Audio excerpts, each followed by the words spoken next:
Good morning. Thank you for joining me. I'm really excited to be here.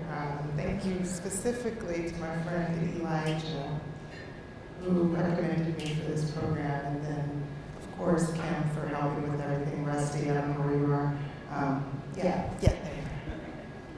All the wonderful people who've made this possible. I'm really grateful. Thank you. So, who am I? I am Rashayla Marie Brown. I am an artist.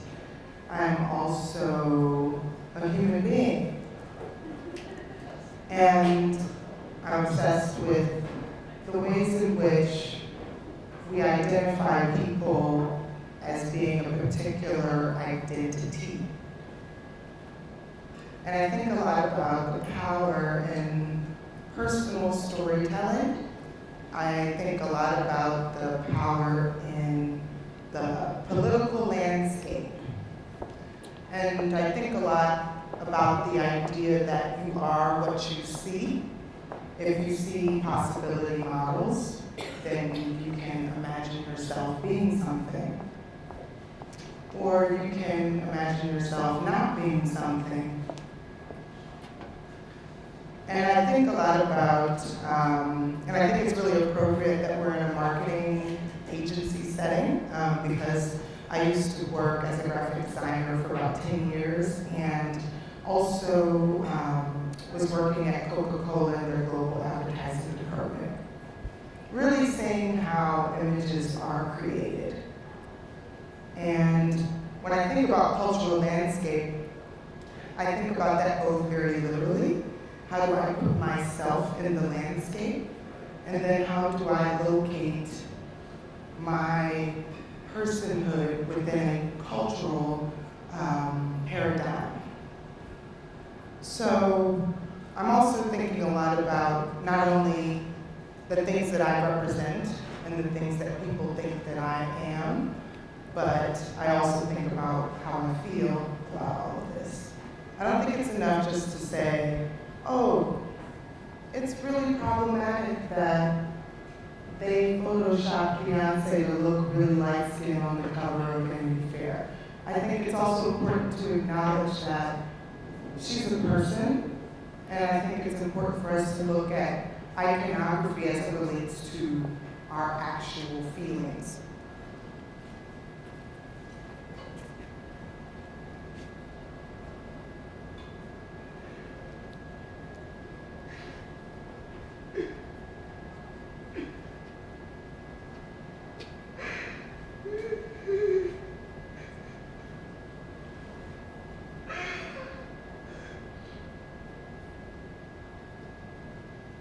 And I think a lot about intimacy and the ways in which we can create a sense of familiarity with each other.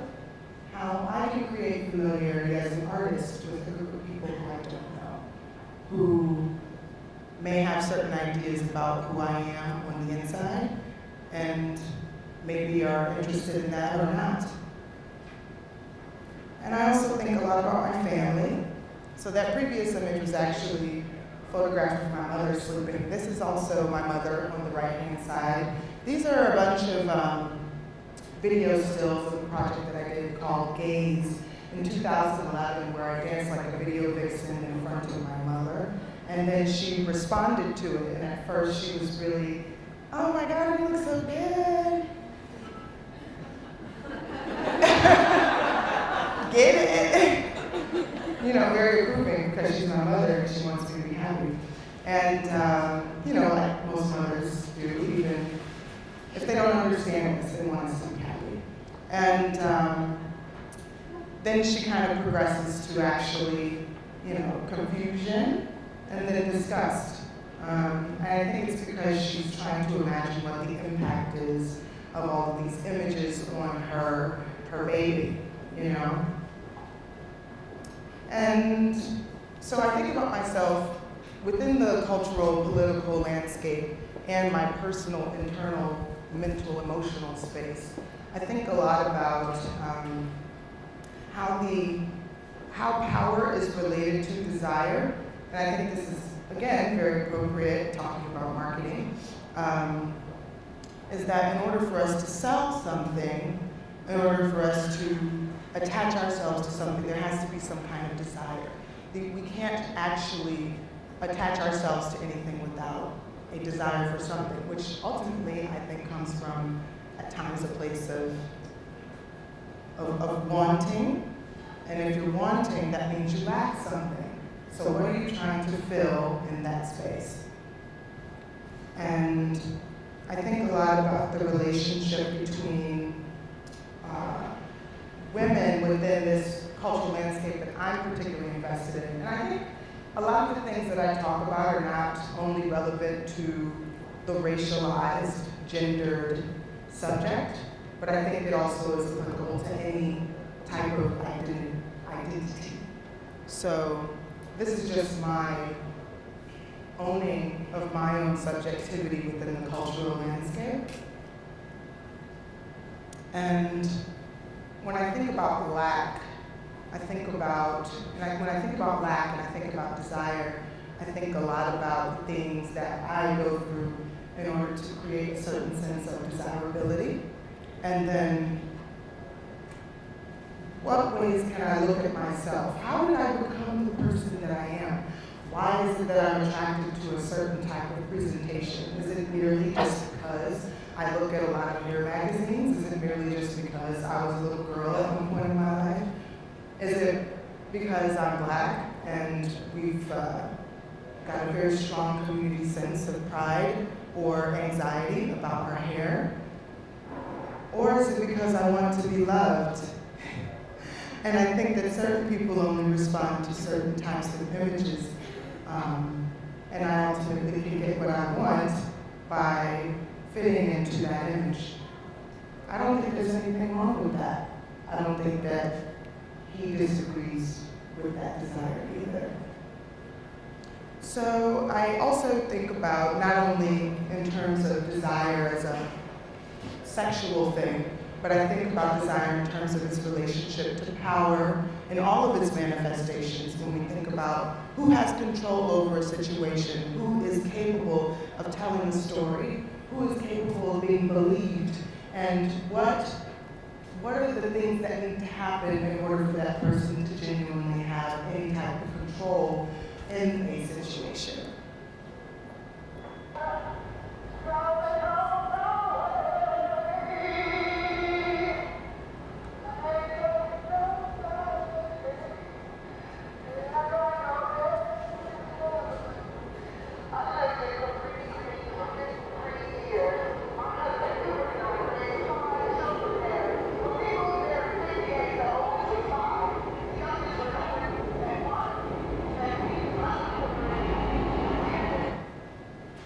So this is a clip of a video of a performance project that I did over the course of a couple of years, where I would locate different locations throughout the city of Chicago and the suburbs that were sites of gentrification, and thinking a lot about displacement, which communities are allowed to be in a particular space, who has a voice in that space, who are the people who used to exist in that space, and what are the ways in which that I can at least, disrupt the way in which that space is viewed and constructed. So that particular one was actually, the one that I just showed you all was the roof of the Chicago Artists Coalition, and I was able to access it because the owner of the building allowed me to access the roof. I was very surprised. And I think since then, Chicago Artists Coalition has been kicked out of that space. And when I think about voice, when I think about who has the power to tell a particular story or to remind us about particular narratives, I think a lot about how in systems that we are managed by, that we often have no idea who the people are who actually control that space. And I think that they do subtle gestures and ways of letting us know that they are in control of that space. So this is an exhibition where I really just kind of put down the very simple gesture of a red carpet that also had a sign that said, please take off your shoes. And it creates a mental shift in the audience because now they have to enter this space with the expectation that that they have to fulfill a certain obligation to me before they're able to look at my work. And this is a shot of the inside. A lot of intimate pictures of my family, also a lot of leopard print because that's my thing. And also in my other life, outside of just being an artist, I am also the Director of Student Affairs, Diversity, and Inclusion at the School of the Art Institute of Chicago. And what that means, ultimately, is that I get to create a lot of programs, and I get to look a lot at the ways in which the institution is structured that creates certain issues of inequity and lack of access. I think if you're familiar with the Art Institute, you're very familiar with the fact that it's a predominantly white institution, that there's a lot of people throughout history who have touched that space but have not necessarily been elevated in its history. And so I do a lot of programs where I'm kind of standing up in front of people, like I'm standing up in front of y'all right now, and telling them about the virtues of diversity and the things that they can do, or the virtues of learning about different people's cultures and participating in cultural festivals and things like that. Ultimately, what that does is put me as one of the main people of color in the institution in the position of having to signify and represent everything related to that diversity, which is quite a burden. And so I think I got tired of that, and so I created a program entirely full of white people talking about the first time that they discovered that they were white, and sharing personal narratives and experiences. And these are all people who have various relationships to the institution, so students, faculty, staff. And my proxy, as it were, she kind of stood there on the side, and I literally said no words throughout the entire panel, though I was sitting there very visibly, and then at the end, I kind of challenged the audience. But I'm just going to show a little clip of one of the things that I had the panel do as a part of the performance. Sure. So this is how to uphold white supremacy by focusing on diversity and inclusion. Since the civil rights movement, white people have exploited every opportunity to conceal their colonialist legacy and long-standing abuse of white supremacist power. They've proven time and again that they have no interest in rectifying that history, only in dealing with the fact that they could no longer deny the reality of those injustices. One effective tactic has been to separate white supremacy and colonialism from the way racism is understood and taught through schools, history, textbooks, news media, and through any white-controlled institutions. These lessons of anti-racism as told by white people will be familiar to you, that racism is only explicit racial prejudice, that separatism is the essence of Jim Crow, and therefore inclusion is the antithesis to de jure segregation, and that the remedy for a racist society is a colorblind one. So when I did this, I did it mainly as a tribute to my mentor, who was a white woman, an artist, Barbara Genevieve, who was very powerful and influential in my life. And she was really the person who kind of opened the door to me actually trusting white women, which was not something that I could say with confidence existed at that, before that point. She passed away, unfortunately, last year. She was a very beloved figure at the school, and I think her absence is deeply felt because we have noticed a lack of white allies at the institution. She was a very passionate ally for queer people, for people of color. She was a feminist. So I think a lot about those types of role models that people can play to their own communities and the ways in which white people can help other white people to not perpetuate systems of oppression. What ended up being the result is that it actually made the black students at the school angry. They felt like it was taking away one of the main platforms that they consistently can engage with. That why wasn't there a panel all of black people talking about their experiences and how whiteness affects them? So they organized a response to this called Town Hall, where they kind of, instead of having a very authoritative panel, they wanted to have a very large kind of round, group discussion, and their white allies also were there too. And I think one of the things that this taught me is that ultimately,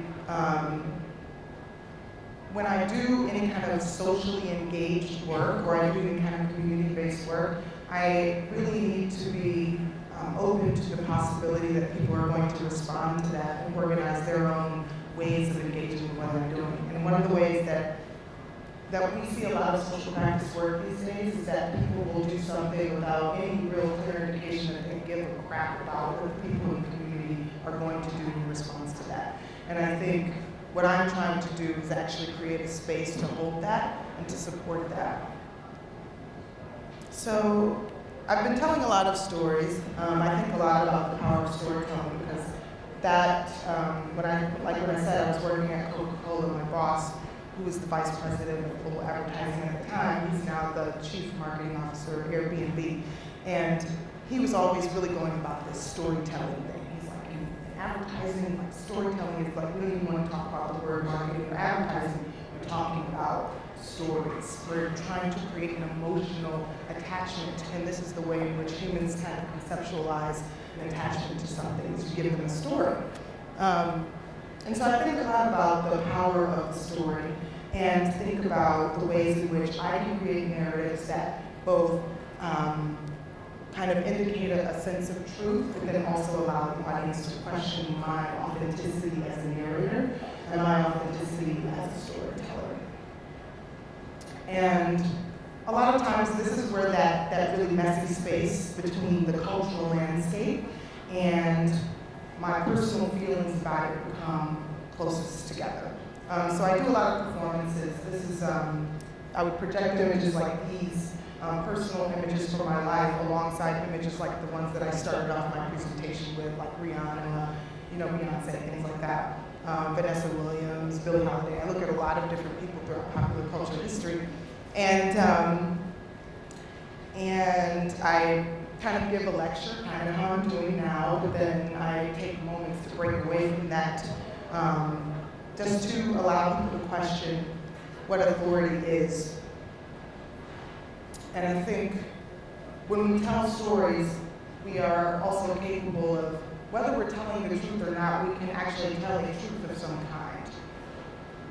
And don't come to me talking about, oh, she's uppity, or oh, she didn't try to date somebody who's outside of her class, or oh, she didn't try to date somebody outside of her culture, or outside of her fucking financial status or education. I tried.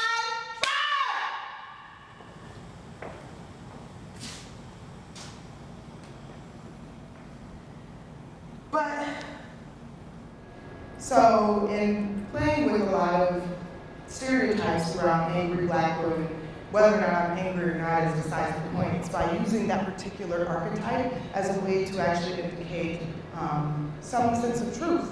Like, it doesn't necessarily matter to me whether or not people view me as angry or view me as manipulative or view me as hypersexualized or view me as stupid. I think what's important to me is that they learn something about being exposed to these archetypes, because ultimately your assumptions about me say more about you than they do anything that I actually think. And so in that, I do a lot of things like this also to kind of break up that paradigm of me being viewed as the subject that needs to be given a certain type of approval from the audience, but also what does that do to me on the inside?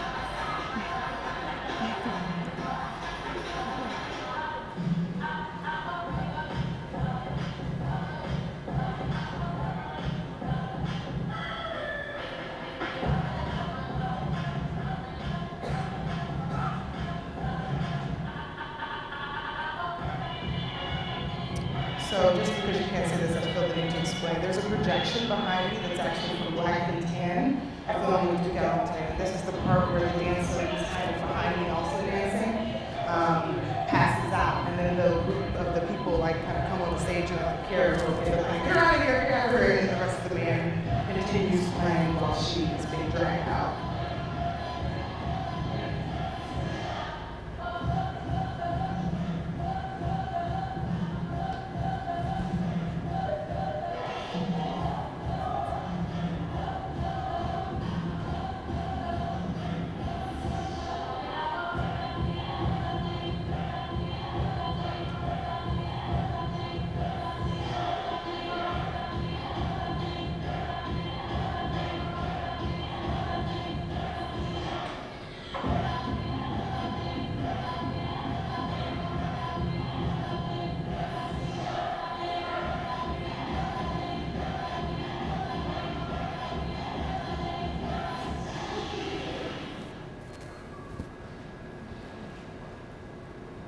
And also throughout this type of performance, not only do I do things that are typically viewed as part of the realm of entertainment, but I try to, like I said, reinsert the personal into this. So it's not just about my feelings about these particular types of representations, but it's also about my actual life and my feelings around that, because I think they're very related. And this is me calling my partner at the time on the phone in the middle of the performance to question whether or not he approves of me using his image in my presentation. Long story short, he's not really into it. My muse, right? He said, I don't want to be exploited.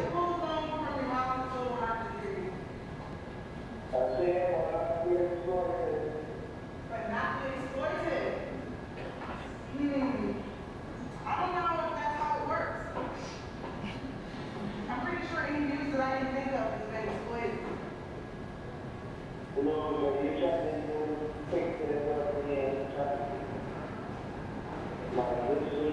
He says you're trying to diss me.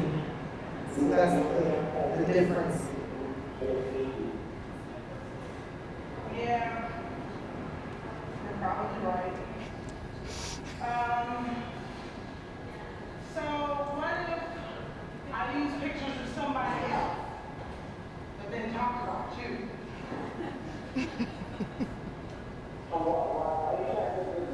Why are you trying to diss me? Why am I what? Why is it important to diss you? Because I'm angry. So again, talking about that, the angry stereotype that I was referring to.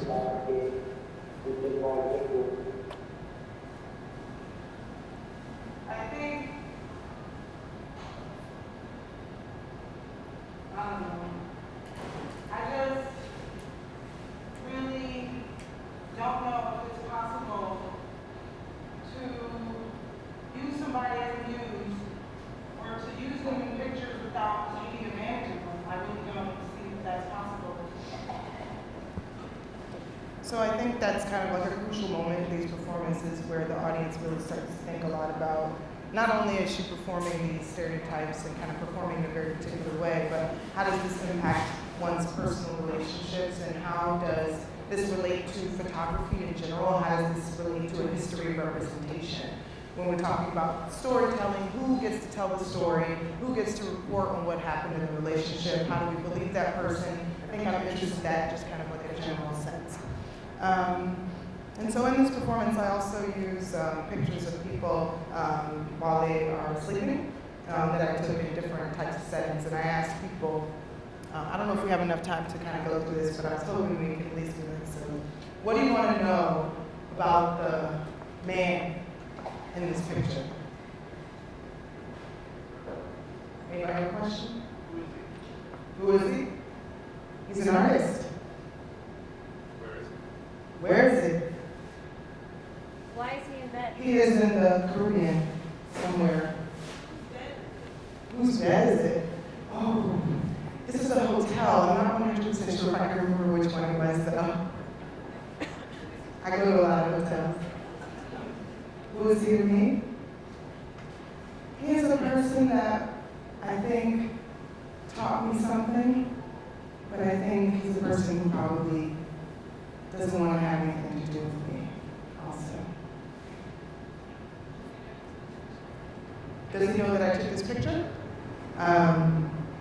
He does now.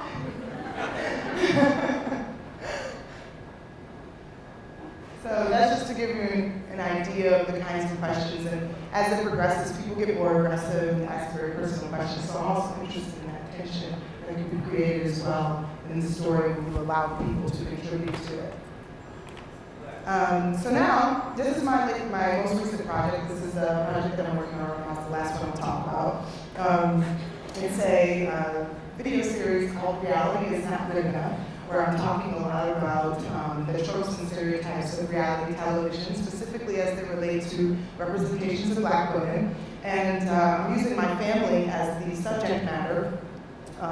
They are going to be the actors in this. I'm still trying to figure out how to build a certain sense of trust, but also create enough space for them to manipulate the narrative in the way that they want to. But I think a lot about just all of the different ways in which we consume reality TV and the people who are associated with them and how they represent themselves and what their representation means beyond just the things that we see when we immediately are following their Instagram or whatever. So that first one was Kim Kardashian, obviously. This is Amy Leaks. Both of them photoshopped to my kind of, I guess just a way to think about what kinds of ways of representing themselves they kind of go to that I think are racially significant, but are not things that you necessarily see in somebody's skin color. So thinking about Kim Kardashian's butt implants, or thinking about Amy Leaks' consistently platinum blonde hair. And then I think about how they kind of present themselves in domestic spaces. This is a photograph of my mother, kind of dressed not too different from them, you know? So I don't think it's enough just for me to criticize and say like, oh, Mimi and Kim are horrible people and look at how ridiculous and cartoonish they are. I don't think that it's that simple. And I think by returning people to some kind of understanding of my family, so this is a photograph of me and my two sisters, Angel and Brina, and they're going to be a part of the series. So I think kind of inserting this family narrative is going to do something else that also thinks like that photograph of my mother in comparison to Amy Leaks and Kim Kardashian, which might do as well. And I just want to leave you all with the thought that the personal is political. So as we think about ourselves as creative people and artists, when we say, well, I don't want to get political with that, I think that's a choice. And that is also a political stance as well. So here's my Instagram for y'all, R&B Studios. If you took any pictures or have any videos, please share them with me. And also my website, rmbstudios.com. Thank you.